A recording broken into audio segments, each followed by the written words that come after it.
Welcome to Mississippi State Postgame Live here on the Voice of College Football, where for the first time in 742 days, and in the first time in the history of this channel, we are discussing a Mississippi State football win over an SEC opponent. The Bulldogs get the victory over the Razorbacks in Fayetteville, 38-35. They were down 14 in the fourth quarter, score 17 straight points to close the game, including a game-winning touchdown on a 4th and 5 from the Razorback 18. With 48 seconds to play to get the go-ahead and ultimately winning score. Defense goes out and gets the stop there at the end.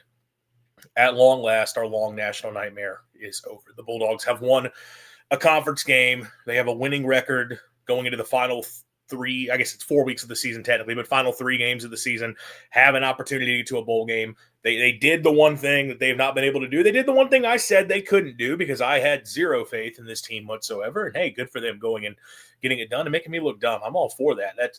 If I look dumb about this team, typically it means something good happened for them. So that's a good thing for us all. Bulldogs get the win, and we'll get into all that here and more just in a sec. But off the top, if you're new here, if you could leave us a like on the video, subscribe to the channel if you are not already, turn that notification bell on so you do know when we do go live. That's especially helpful when we talk about, going live for post game where it's a lot quicker, whereas the shows during the week are more scheduled out. Having that notification bell on helps out a lot. And hey, if you could share the stream, share the channel, we would greatly appreciate that. Hydro Games, I do know who you are because you've told me, but I'll leave your identity separate. You are in the chat. Thanks for having you, William Espy. Yeah, I have some words that I bet will get me in trouble. You had those words last week too. We didn't say them then, so we won't say them now. But we're all thinking a lot of the same things. Yeah, it's good to be able to talk about a win. That's certainly nice. And we'll see how many times I glance over my TV. I'm watching Tennessee, Oklahoma right now. Tennessee really should just be dominating this game, but whatever. We'll talk about Mississippi State. A game that it felt like we were going to be leaving it. If anyone was holding on to hope for Jeff Lebby, it felt like it was going to be the end of their hope and their optimism in him. William clarifying, it's not bad words, just what is likely an unpopular opinion. Well, hey, you're more than welcome to share that. And we can talk about it here on the show. So whatever you have, Will, bring it on. Because, look, you played so poorly on offense to start the game. Offensive line was a train wreck with no Albert Reese. That's been a problem. Blake Shapen was not sharp, was missing on throws again. You could not run the football at all against a team that is horrific at defending the run, a team that was basically giving up 200 rushing yards a game, and it allowed north of 200 yards rushing in 5 straight games. You couldn't get anything going on the ground at all. And when you couple that with, again, Shapen not being sharp, you have an offense that just looked completely inept, which has been a thing far too often this season, especially considering the coach that you have. And that's not supposed to be what happens when you hire a guy like Jeff Lebby. But for some reason, Mississippi State offensive masterminds come here, and it's a hard time getting the offense to be special. There's something in the water in Starkville. I guess that's just what it is. You come out of the second half, and Shapen gets popped on the first play of the game. It's a roughing the passer penalty that I didn't really think was roughing the passer. It's one of those penalties I think is kind of stupid. But you get the flag. They make Shapen leave the game to put him into concussion protocol. KT comes in, and 3 plays later, you're in the end zone. You see his ability with his legs, which we've seen plenty of times this season. But then he delivers a strike downfield to Anthony Evans, who breaks into the end zone and scores, which I just laughed out loud when that happened, because that is the most MSU thing ever, that fans have been screaming for this guy to be the quarterback for months. Everybody's sick and tired of Blake Shapen, and the second Shapen goes out of the game, you go score a touchdown in 3 plays. And you get momentum, right? And, I think Arkansas goes down and scores, but then you get the ball back, and again, you move the ball a little bit. KT wasn't as sharp on that drive. You started to see some of the misses, and I'll speak on that a little bit more later. And you end up going for a 4th down where he has an open receiver, and he just misfires, and you're not able to convert there. But then you get the ball back, and he leads them on another drive, and he breaks for – it was a broken play. It was supposed to be a play-action pass, and – I think he maybe had a receiver open, but the pressure gets there. He just has to make something happen, and Camario takes off and turns it into a long touchdown run. And you see the ability that he has. And it's like, holy crap, this guy has come off the bench and scored 2 quick touchdowns for you. You're right back in this ball game. You ended up stopping Arkansas in the ensuing drive. This whole time, Shapen has had to be in the injury tent in and out of that. And I think everyone in that moment is the future is now. It is Camario Taylor's team. He has to take over. And Blake Shapen comes back out. A decision that there was no one in the fan base that wanted to see. And the first play throws an interception. Do I put the pick on him? No. The ball was high. It's a pass that has to be caught every single time. If you're Anthony Evans, you have to catch that football. Like, that's an opportunity that's going to be a first down. Keep moving. And it's intercepted, and Arkansas goes and scores a touchdown a few plays later. And everyone in that moment is like, you idiot. That was when I got multiple messages of, fire him. We're done. Jeff Lebby, over with. Anyone who was holding out hope, anyone who was saying, well, maybe even I don't have faith right now, but I understand right now we can't make a change. In that moment, get rid of him. And then Jeff Lebby gets proven right because Blake Shapen then leads them on 3 scoring drives to end the game and made some really nice throws down the stretch. And ultimately leads Mississippi State to a win in crunch time. He looked more like the quarterback he looked like for much of the last game against Texas there in that fourth quarter. He stepped up in a moment where Mississippi State needed him to. And I think you see very clearly like why he is Lebby's guy, because they trust him to execute in those spots. And I guess since we're already talking about the Camario Taylor thing, because I think that's what everyone's most interested in, we'll just get into it. I think the second possession of Camario in the game is why he is not the starter. That possession, he was rough passing. He had an overthrow that should have been intercepted. Could have been a completion maybe if it's a more accurate throw, but still it was into double coverage. Ball gets knocked away, really should have been picked off. Misfired. He overthrew a check down. And then obviously there was the fourth down where he's got Aiden Williams open. And I don't know if he read it wrong, if he thought Williams was going to cut the other way, or if he was trying to throw underneath and overthrew. I'm not sure what happened there. It should have been a big completion down the field, and he just wasn't sharp there. And this is one of those things where there's been a lot of people who have talked about with Camario who have more of an understanding of, like, they've watched this kid play and also know what they're watching for. And it's not just as simple as, hey, he's a playmaker. And I've we had a guy come in, and he's in the chat. Shout out to Right Yard Services. He talked to us on the Collins show about how, he's kind of heard rumblings of Camario in practice is just not quite there from a passing standpoint. And I think for Lebby, it is ultimately a case of he does not want to put him in the game and lean on him in a situation where we know we have to throw to win, and or there are certain throws that have to be made to be able to win a game in terms of converting in key spots. Whereas Shapen, he trusts more consistently to do that. Now, we know Shapen has his flaws. The arm talent is really, at this point, I mean, the arm talent should be good, but he does misfire frequently. He does not have the athleticism. His pocket presence is terrible, all those things. Shapen has his flaws that leads to mistakes, and that is where Camario's athleticism makes up for it. And, Hydro Games, this situation where you can see what Camario can do for the scheme. He's a space creator. Defenders cannot pin their ear back and go after him like they can Shapen, even in the passing game. I agree with all that. And he followed up. He can create space. He's just got to settle down. I'm not sure he can run the entire passing game, but I'm not sure Shapen can either. All that's fair. And I'm not sitting here telling you Shapen is clearly better. That's not the point I'm making. Camario's athleticism, and you saw it with the second touchdown, which that was taking a broken play and turning into a touchdown run, as well as the arm talent downfield, where he has mostly been good on those throws to this point from what we've seen going back to the spring. clearly there's a playmaking aspect to what he can do that gives you the type of edge where you want to have him on the field. And I'll go ahead and say his role needs to continue to expand. Like you need to have him be a part of the team more frequently than he is currently. You need to give him entire series. You need to give him possessions where, hey, go run the offense. Because having him on the field helps this Mississippi State team out.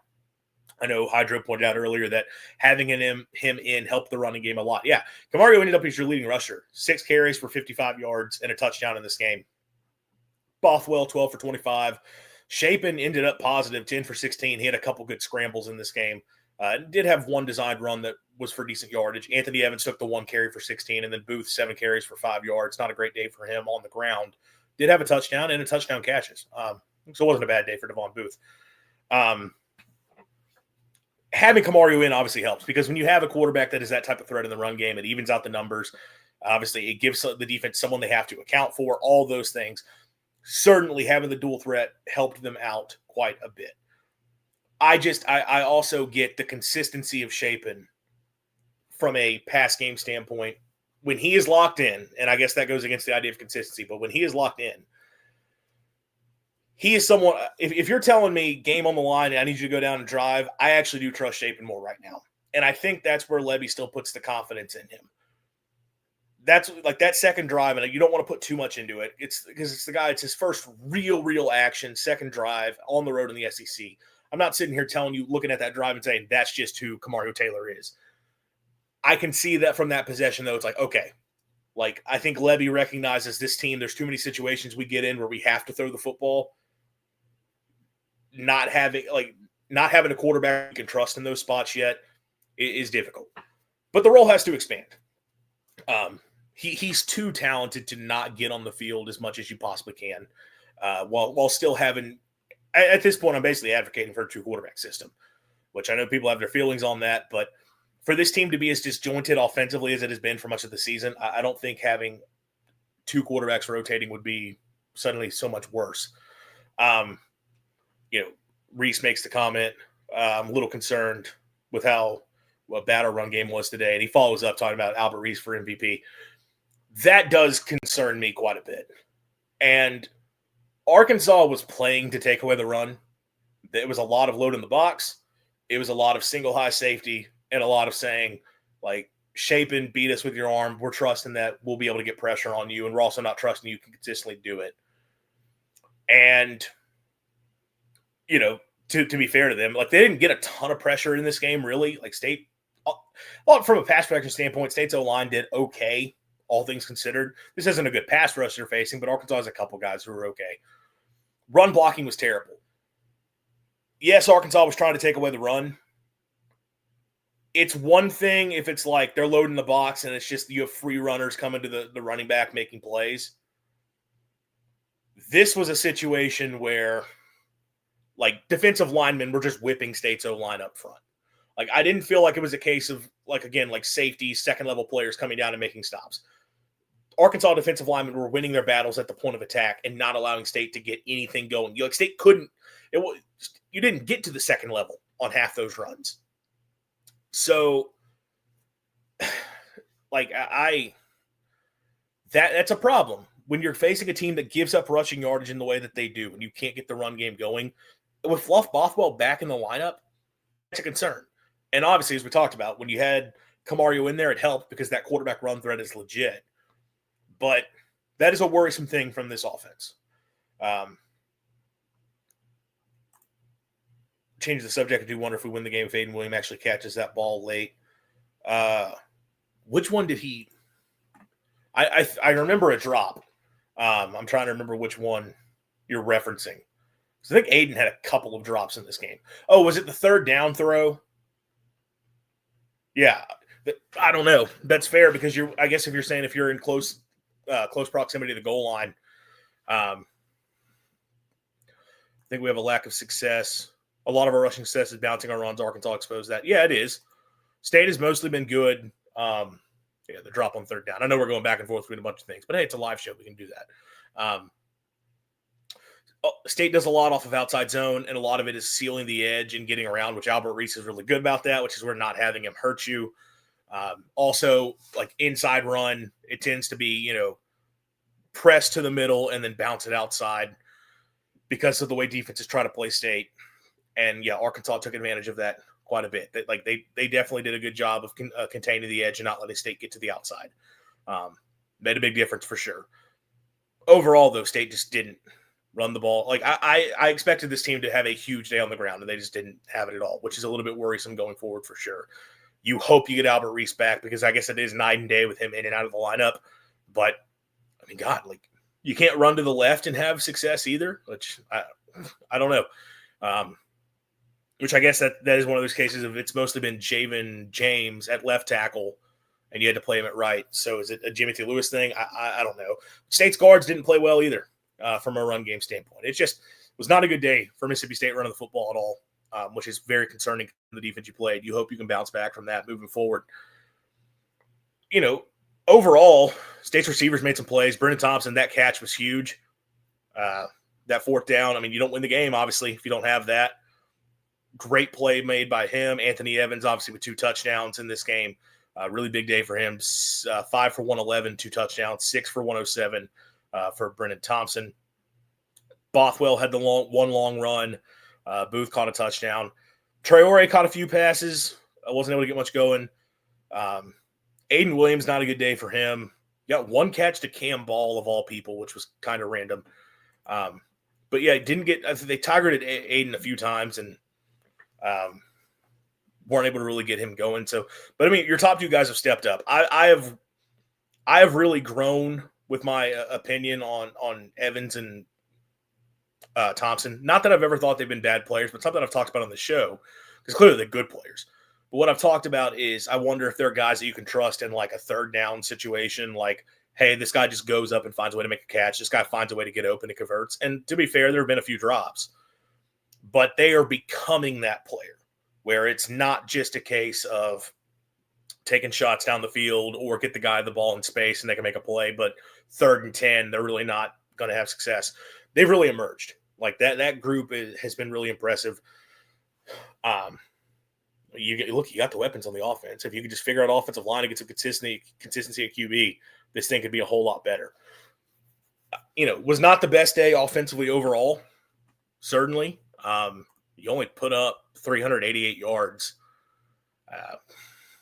6 of 14 on 3rd down. I guess it's fine.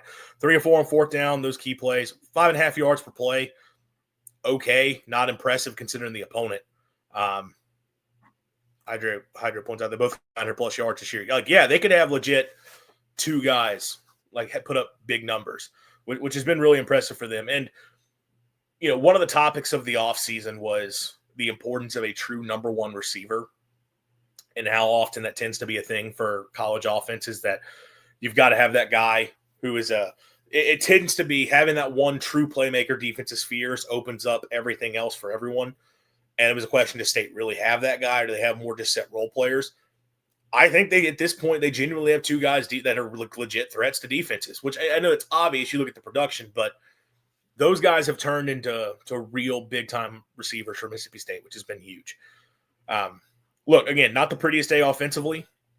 You had the slow starts and moments, but ultimately you're able to do enough to get it done. And it was kind of one of those cases of finally, as we'll get over to talking a little bit of defense here, finally State on offense held up their end of the bargain, because State defensively for the season, it's been kind of a case of like, look, we know they're not that good.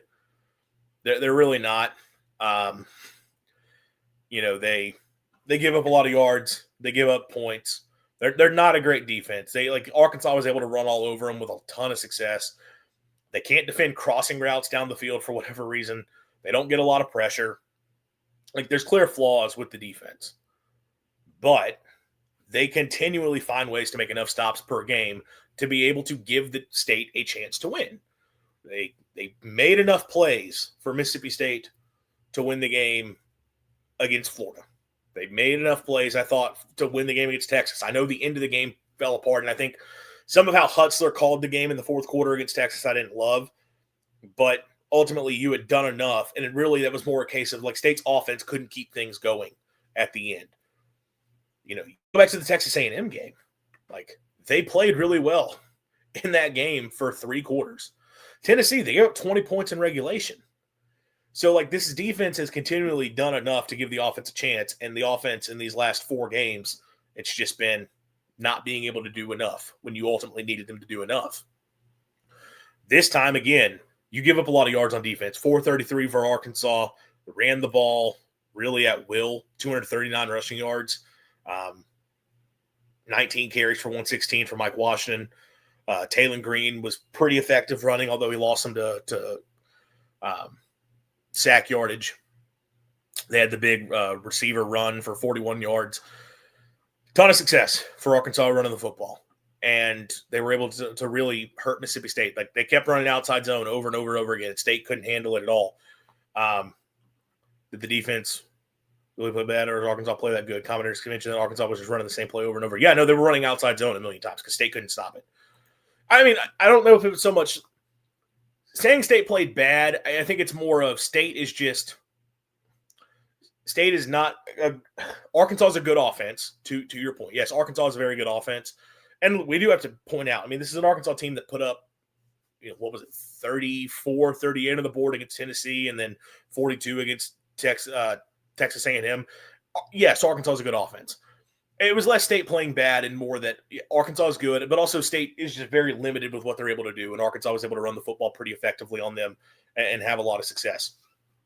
Taylor Green is the most dangerous quarterback we face this year, probably will face the entire year. That's totally fair. Probably is that guy. But it is one of those things, like you saw the limitations of the defense. But what I'm getting to is first half, you have 2 long drives. For one, they opened up the game forcing back-to-back punts. So there's that. So you started off, you opened the game defensively the way you needed them to. Arkansas had 2 long drives in the first half that they end up having to settle for field goals. Like, that's doing what this defense, like what you ultimately asked them to do. Just, hey, hold them to field goals. Don't let them get in the end zone. Make a few stops, get a few turnovers or negative plays, whatever. Just make a few key stops here or there. Holding to field goals is a win. And then in the fourth quarter, you get the 3 straight stops to end the game. Like, when you needed them to step up at the end of the game, they got off the field and gave the ball back to the offense and obviously hold at the very end of the game to get them off the field and win the football game. The defense continues to just do enough. There was a comment in here. Yeah, conversely, we played defense of the game like we were scared to death of Green throwing the ball. Yeah, it was a little bit interesting. I thought they would take the opposite approach because Arkansas is a team where offensively they are very good. And yes, Taylor Green is a dangerous player with the ball in his hands, including in the passing game. But I felt like Arkansas is a team, if you sit back, look, we've sort of seen State take 2 main approaches. Really, State's played 2 styles of defense this year. They've either played super conservative or super aggressive with like kind of very little in between. And what we've seen against opponents that they think that they can just outmatch or teams that they view as flawed is they take the conservative approach. We're going to sit back, don't give it the big play, force them to have to go on long drives without making a mistake, get stops in the red zone. We're going to trust that overall we'll be able to win out enough. Or they get super aggressive and they're attacking. This game, they mostly took the approach of sitting back and playing super conservatively. It was a lot of the 3-down linemen that I know people hate. And, they weren't – it wasn't like State was playing with a light box. They typically still played a lot of single high stuff. So they had guys in position to defend the run. But at the point of attack, you didn't have the bodies up front, which I found interesting because, again – Arkansas is a team that can run the football effectively enough to take advantage of that. I guess part of the philosophy was they were expecting so much from a quarterback scramble game that they wanted to sit back into zone as opposed to if you send pressure and, if you're playing more aggressive, typically that means playing more man coverage. It doesn't have to be that way, but if you're sending more guys, that means you have fewer players on the back end of the defense, which means if the quarterback is able to escape and make plays with his legs, it's going to hurt you. And like sit 6 one time and got burned by Green on the ground. That's the exact idea. Like when you send pressure, if you don't get home against a quarterback like Taylor Green, he's probably going to go for a big gain. Whereas if you sit back, yeah, he's going to pick up some yardage, but there's a chance you can rally and stop him, which there was a couple times they had a spy in position and the spy just couldn't get to him. I mean, part of that's a testament to him being a great athlete. Part of it is I feel like you need to have a faster guy there in position to do that. But they were definitely trying to force Green to have to, dink and dunk in the pass game. They didn't want him to hit the shots down the field. And they were trying to prevent getting burned from an explosive play. And I think Arkansas, once Arkansas stopped even trying to drop back and throw and just sort of said, all right, we're just going to run the ball. We're going to line up and run outside zone over and over again. That's where they started giving State some problems, which that's kind of a good adjustment against that type of a look from a defense. Will Green is turnover prone through the air. Why we didn't sell the run is beyond me. That was kind of part of my thought process is the one thing Arkansas has done poorly this year is turn the football over. And Taylor Green turning the ball over with interceptions is part of it. If you get pressure, if you force some mistakes, if you don't let them set up the play action, can you hurt them? They didn't really take that approach in this game. In the end, it worked. So, why am I going to question it too much when it ultimately works out for them in the end? Defense, again, did enough. I don't really care about the yards or the points. Did you make enough plays to give your offense a chance? You have to judge this defense on a curve. Again, it's relative to what were they last year? What type of talent do they have? What are they designed to do? And it's a defense that's designed to give the offense a chance in terms of philosophy overall. They have done that, and unfortunately, most of the season, the offense has not lived up to their part of the bargain. Today, the offense ultimately got it done. It was able to do enough. Now, there was a comment, and Will talked about it at the beginning. He had an unpopular opinion and didn't want to share it. We'll get into it now because it is a big part of the game. And he says, I cannot in good conscience claim this win Arkansas got, I won't say that, by the officials. Game was not called even. Levy tried his best to lose this game, but the refs dragged us to a win. Here's what I'll say on that. I think there were a couple calls that I didn't agree with. The rough in the passer I already mentioned. I didn't think that was a good call. The pass interference in the end zone on one of those drives, it was PI, but the ball was overthrown, which means you're not supposed to throw the flag. There was that. I thought targeting was, I thought the targeting was the right call, and I know Arkansas fans had a big issue with that. I think that sequence where Arkansas gets called for 4 flags in a row really made people lose their minds in the stadium. I thought those were all the right calls, and I'm not trying to say that from an MSU lens. It felt like those were all cases of penalties. And, don't get me wrong, Arkansas variant is when things were called against Arkansas that were not called against us. Maybe a couple times. I'm not saying State couldn't have had a couple more flags thrown on them or that Arkansas couldn't have gotten away with a few more. In the final tally, 18 for 193, which, yeah, that's absurd. You never see that in a game. I thought a lot of them were penalties. I really do. And if we want to say that there were a few times it could have gone the other way, I don't disagree. I felt like Arkansas made a lot of mistakes that ultimately burned them. And that were penalties. Doesn't matter the fact that you haven't gotten called for, that's maybe State wasn't called for something, or that you've been called for so much and we need to let something go to be fair. If you commit a penalty, it's a penalty. And a lot of those flags were legit. And I just think Arkansas played incredibly undisciplined. That is the thing. This is a game where you have two teams that continually find ways to lose games. Who is going to screw it up? Arkansas found a way to screw it up. A lot of the personal foulers were absolutely warranted. I mean, yeah, they were flags. It is what it is. Don't get me wrong. Now, there were a few calls I think could have gone the other way for sure. And it ends up being a difference in the game. I'm not saying it doesn't.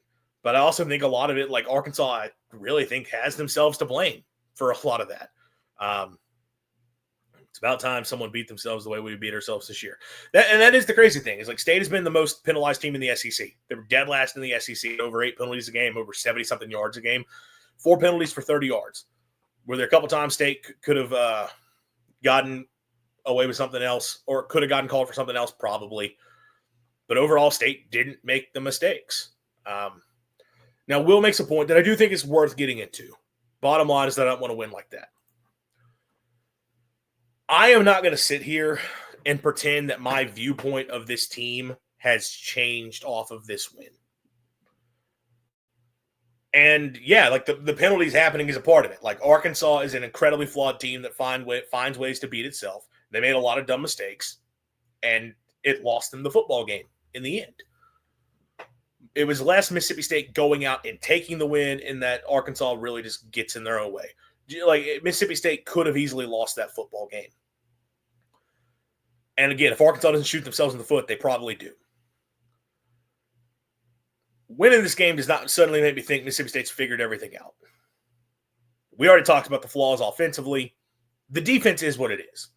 I don't know what the defense would have to do at this point for me to sit here and say, take real issue with them.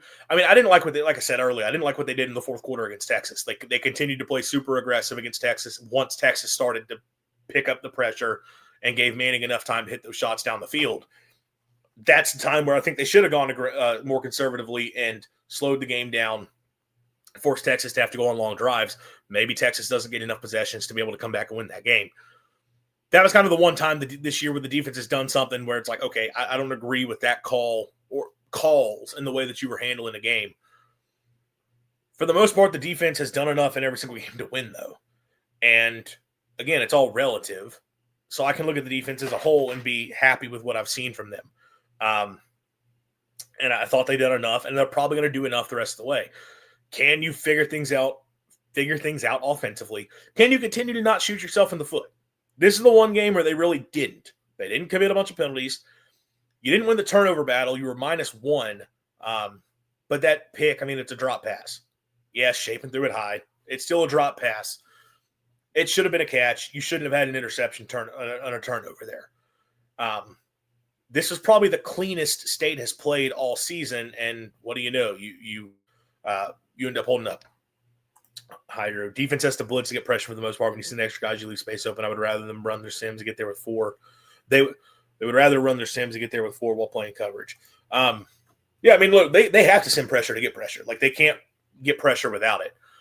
Just going back to, like, the Texas game, I wouldn't have worried so much about getting pressure at that point and more said, I'm not risking the chance of a quick strike here. Not to say play prevent to do the whole, you play prevent, what do? You prevent yourself from winning. State played super aggressive, though, once Texas had showed they were handling it, and they didn't really change. It was like that was one of the things that was irksome in that game. Texas changed its defensive approach from sitting back and playing conservatively to, okay, we got to send pressure, get after Shapen, and not let them just get easy looks to run the football into. And State couldn't handle it at all. State went from State was aggressive and stayed aggressive, even though Texas handled it.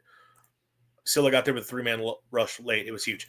Yeah, first sack of the season for him. No, that moment it stepped up. He's been close several times this season, and you finally get the pressure and it breaks through, and you get the sack. Hopefully that turns into more for him. There were a couple times State did get some pressure. And we talked about the 3-man rush stuff. There were several times, even though they weren't getting the pressure, it was very clear like they took away any option downfield for Taylor Green. And it was just, and you forced Taylor into some checkdowns. You also forced him into some scrambles where your spy that you had there just wasn't able to go and get him stopped. But the defensive game plans have mostly been strong, mostly been good. You've done enough to give yourself a chance week after week. And I expect that to continue. Can the offense figure out consistently? Can you build off of this game from a standpoint? If there's a thing the team did in this game where I'm saying, can you build off that? It's the idea of playing clean. It's the idea of not making mistakes. This team continues to get in its own way. They didn't do it in this game, and Arkansas got in their own way and lost the game.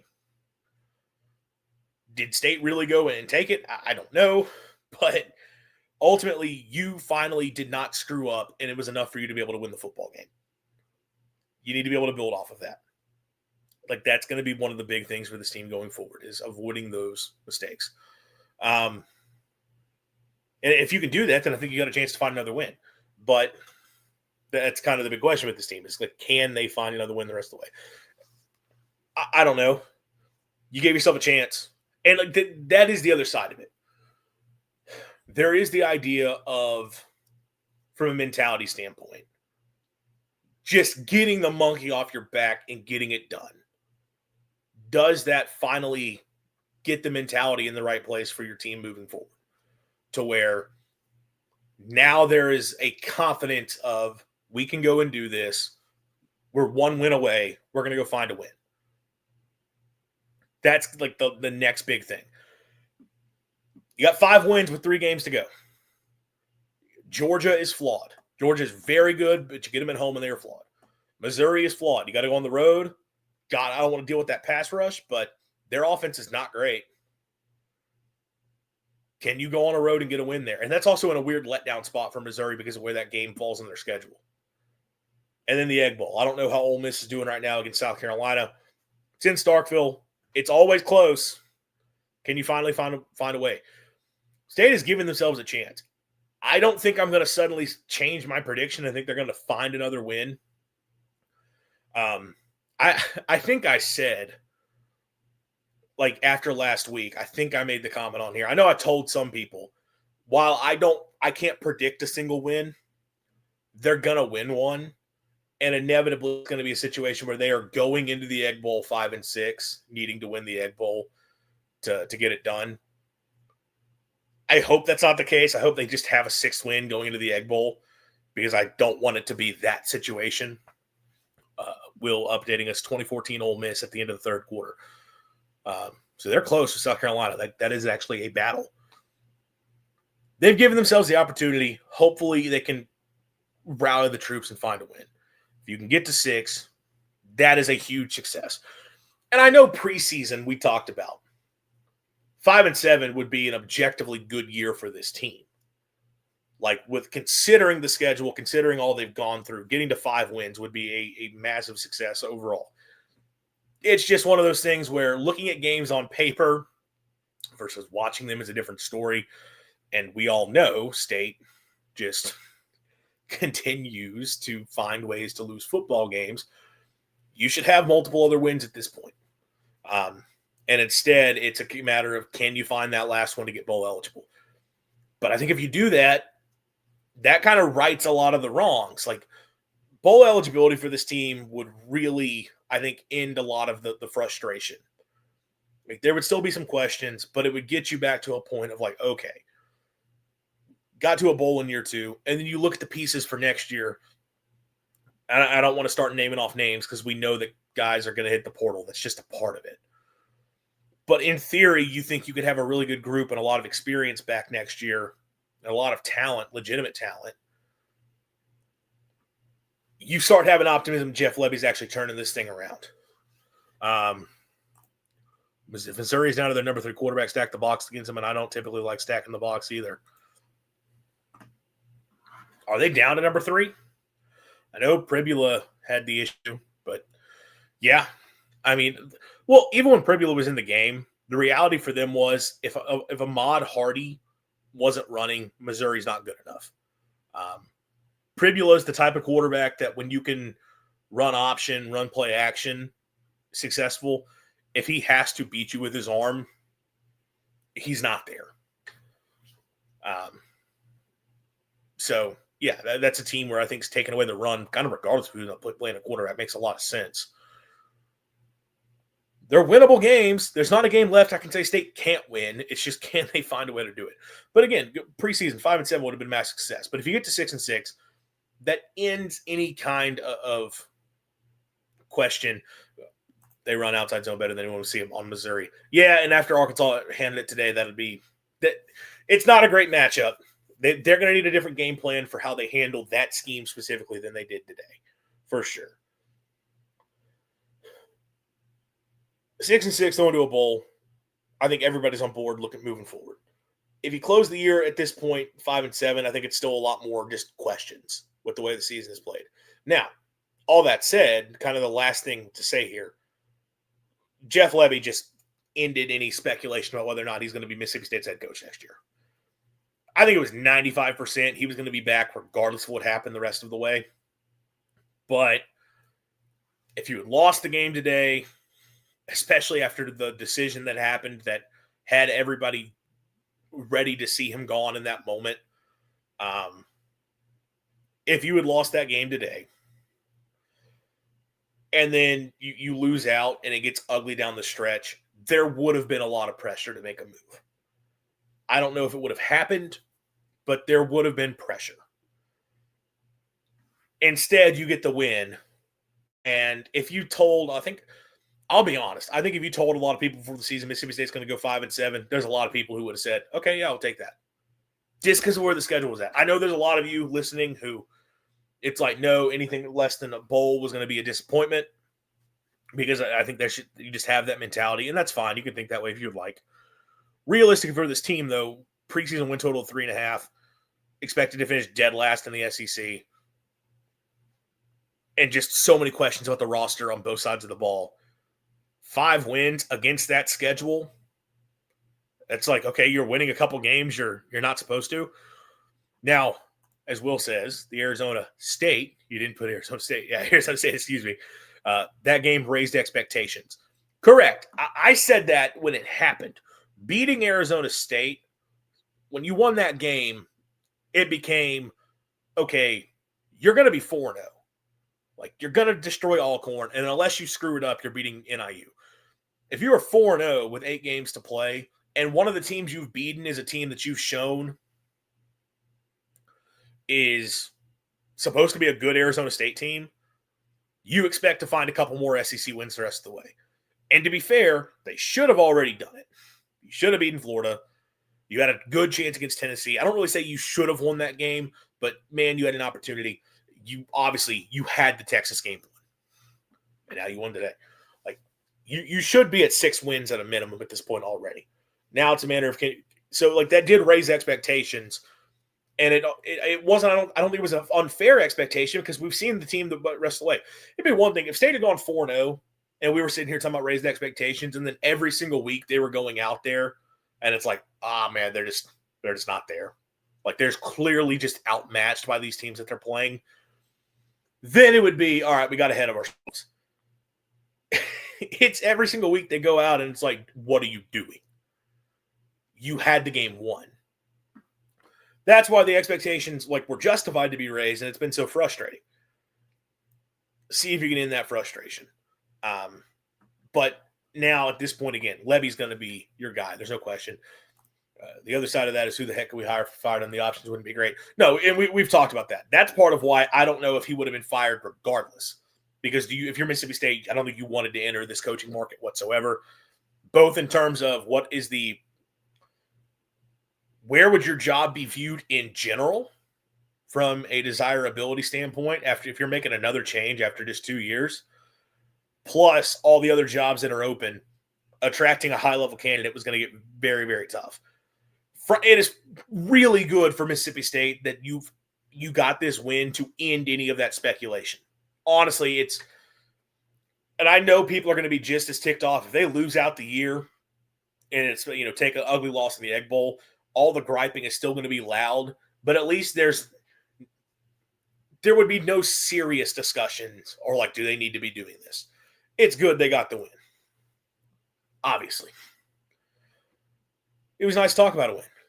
It was good to be able to get Mississippi State to win a football game. We'll see if they can build off it. Winnable games the rest of the season. Difficult games the rest of the season, but all games where if they play their best, they have a chance to get a win. If you go 6-6, that is a massive success. You will take it. You'll build off it. You will even look at all the games that you let slip away and say, you know what? We're moving forward. We got to a bowl game in year 2. That's a huge step. You're giving yourself an opportunity at that. We'll see if they can find a way to get it done. Appreciate all of you who tuned in tonight, and especially those of you who were part of the chat, giving us some conversation, some talking points. A lot of fun to have the back and forth. If you haven't already, I would greatly appreciate a like on the video. Oh, and if you're not a subscriber, please do subscribe. And, share us around. Tell your friends on all that great, wonderful stuff. Mississippi State won a football game. It's a good night. Also, I made gumbo today. It was delicious. So I've had a really good day. It's a good Saturday for me. Gumbo and a Mississippi State win. I can't complain. That'll do it for me tonight. Thanks to everybody for tuned in. As always, swing your sword. Hail State. College football is even more exciting when you've got some action on the line, and the games are even better when you're cashing in. And the Voice of College Football is the place to be to get the greatest value. Start with my picks. 75% against the money line, 58% against the spread, and I've got a 40-plus year track record. 11-0 in the college football playoff for me last year against the money line, 8-3 against the spread. And I'm just the warm-up act. Steve Merrill of Wager Talk is our ace in the hole, show stopper. 7 years with the voice of college football, over 30 years in the industry. Steve gives us analysis on all the big games, but you can't miss Steve's weekly under-the-radar pick. 28-12 against the spread the last 3 years. You also get picks from some of our top analysts here at the Voice of College Football, including Corey Bratta, Matt Zemek, and Steve Dace. Check out those numbers. Become a YouTube or Patreon member for just $99 per month. Go to the main channel on YouTube, click join, and then select the betting tier. Do the same thing on Patreon. Make 2025 a winner now.